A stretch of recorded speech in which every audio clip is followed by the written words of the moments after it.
السلام عليكم ورحمة الله وبركاته. ازيكم يا جماعة؟ ودايما ان شاء الله بخير. النهارده هنكلمكم عن حاجة مهمة جدا، وهي مراتب التطرية، امتى نستخدمها وايه مكوناتها. بس قبل ما نقول، مع حضراتكم فادي مجدي كراوية من توكيل مراتب يانسن بدمياط. فرانا طبعا في دمياط، اسم المكان ابو فادي مجدي كراوية، وكلاء يانسن. نحن وكلاء معتمدين لشركة يانسن وانجلندر بدمياط. بنمثل المصنع في كل شيء، ونقدم لحضراتكم سعر المصنع الرسمي من قائمة المصنع الرسمية، ضمان المصنع المعتمد 10 أعوام، ومنتج المصنع الأصلي.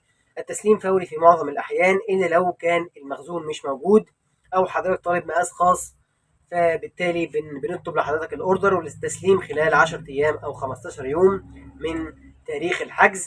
تقدر تشرفنا أو نقدر نشحن لحضرتك لأي مكان على مستوى الجمهورية إن شاء الله بإذن الله. شرفونا، منتظرين. نرجع لموضوعنا وهو مراتب التطرية. مراتب التطرية كثير من الناس بيجوا او كثير من العملاء بيجوا يشتروها وهم مش محتاجينها ليه؟ لان شكلها ساعات بيجي الزبون يلاقي ان حاجه شكلها حلو، شاف حاجه على مواقع التواصل الاجتماعي او مواقع الانترنت عامه، وشايف ان شكلها حلو ممكن تساعده، او حد قال له عليها معلومه خاطئه. فاحنا هنا ان شاء الله هنقول لحضراتكم امتى تستخدمها ومكوناتها في شركه يانسن وانجلندر. مراتب التطرية شكلها الخارجي العام كأن حضرتك حاطط لحاف أو بتحط لحاف على السرير أو على المرتبة، أعلى المرتبة. ده لو هي في حالة الفايبر أو المايكرو فايبر، ولو حضرتك هتحط ميموري فوم أو لاتكس، فكأنك حاطط مرتبة صغيرة فوق المرتبة، مرتبة فوق المرتبة. طيب، امتى استخدم مراتب التطرية؟ مراتب التطرية تستخدم في حالة واحدة، أو هي الحالة الأساسية عندنا، وهي إن المرتبة ناشفة. المرتبة مش مريحاك لأنها ناشفة، مراتب صلبة. ساعات ناس بتاخد مراتب طبية وهم مش محتاجينها، والمراتب الطبية دي بتبقى مراتب ناشفة، وبعد ما بياخد المرتبة بيكتشف إنه مش عارف ينام. وهنا تيجي وظيفة مراتب التطرية، اللي بتطري المرتبة شوية وبتخليه يقدر يتعامل مع إن المرتبة صلبة. بتطري المسألة شوية، يعني بتخلي المرتبة ناعمة شوية، وبالتالي هنا بنستخدم مراتب التطريه. لكن مراتب التطريه ما بتستخدمش لان انا بدون سبب. ما بتستخدمش مراتب التطريه لو المرتبه عندي مش سليمه، او يعني المرتبه شاري مرتبه مش كويسه ومتخيل ان المرتبه التطريه هتتحط عليها عشان تساعد ان المرتبه تبقى كويسه. ده مش هيحصل. المرتبه لازم السطح اللي تحت المرتبه التطريه لازم يبقى كويس، ان مراتب التطريه هتاخد شكل المرتبه اللي تحتها. وبالتالي لو المرتبه فيها اعوجاج او حاجات مش مظبوطه، هتلاقي برضو المرتبه التطريه اللي اتحط عليها هتقوم بنفس الحكايه. وبالتالي هنا لازم المرتبه اللي تحتنا تبقى كويسه، ناشفه. ناشفه لكن مرتبه كويسه وحالتها سليمه 100%. كمان في استخدام اخر للمرتبه، وان انا عايز اعلى بمستوى الرفاهيه. انا شاري مراتب مثلا سوست عاديه، ومحتاج ان انا احط عليها طبقه تطريه بحيث تضيف لي مستوى نعومه او مستوى رفاهيه عالي، زي طبقات الميموري فوم، طبقات التطريه اللي بتحتوي على ميموري فوم، او طبقات لاتكس. لكن لازم قبل ما اشتري مراتب تطريه اعرف اولا ان هي مش رخيصه زي ما حضرتك متخيل. ثانيا لازم يبقى ليها استخدام عندي، ما اجيبهاش عشان عايز اجيب حاجه جديده او عشان شكلها حلو او عجيب.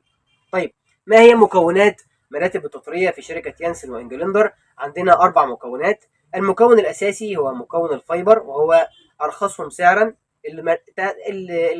طبقه التطريه الفايبر بتحط على السرير كانك حاطط لحاف فايبر، يعني بمعنى اصح لحاف فايبر شبيه قوي ليه على المرتبه. وبالتالي طبعا هتدي المرتبه نعومه، لكن طبعا الفايبر بيحر شويه. لو عايزين نطور المساله شويه، هنجيب المايكرو فايبر اللي بيقال ان هو ما بيحرش زي الفايبر، وهيبقى انعم اكتر من الفايبر. وبالتالي اكنك حاطط لحاف على المرتبه، لكن انعم شويه، ممكن ما تحرش زي الفايبر. الطبقات بقى الاساسيه عندنا طبقات التطريه الميموري فوم او اللاتكس. طبعا طبقات التطريه الميموري فوم او اللاتكس هنا هتقوم بوظيفه عاليه، او هتفرق في حال نعومه المرتبه، هتفرق جامد. هتحس بفرق كبير في مستوى الرفاهيه او النعومه. لو حطيت طبقه الميموري فوم، فهي تعتبر الانعم في العالم بلا استثناء، انها مرتبه طريه جدا وناعمه، هتاخد شكل الجسم وناعمه بشكل رهيب جدا للناس اللي بيحبوا المراتب الناعمه، او اللي عايزين يضيفوا نعومه على المرتبه. هتضيف نعومه عاليه قوي على المرتبه، مستوى رفاهيه عالي، لكن برضو الميموري فوم عشان ماده يعني مش منتج طبيعي 100%، فبرضه مع الحراره هتتاثر وهتطلع حراره. لو حضرتك عايز حاجه بنعومه الميموري فوم، طبعا مش بنعومه الميموري فوم لان احنا لسه قايلين الميموري فوم انعم حاجه، اقل درجه، لكن ما بيحرش خالص، دعمه افضل للظهر، ومنتج طبيعي 100%، لا يتفاعل كيميائيا نهائي ومش هيسبب اي انواع من انواع التفاعل.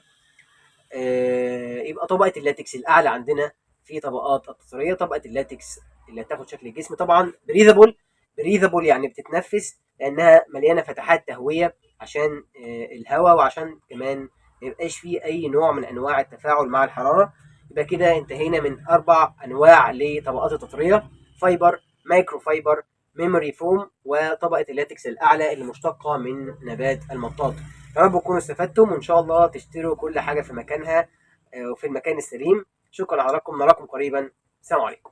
ما تنسوش تعملوا لنا لايك وفولو على صفحاتنا على اليوتيوب وعلى الفيسبوك. على اليوتيوب توكيل مراتب يانسن بدمياط، وعلى الفيسبوك توكيل مراتب يانسن دمياط.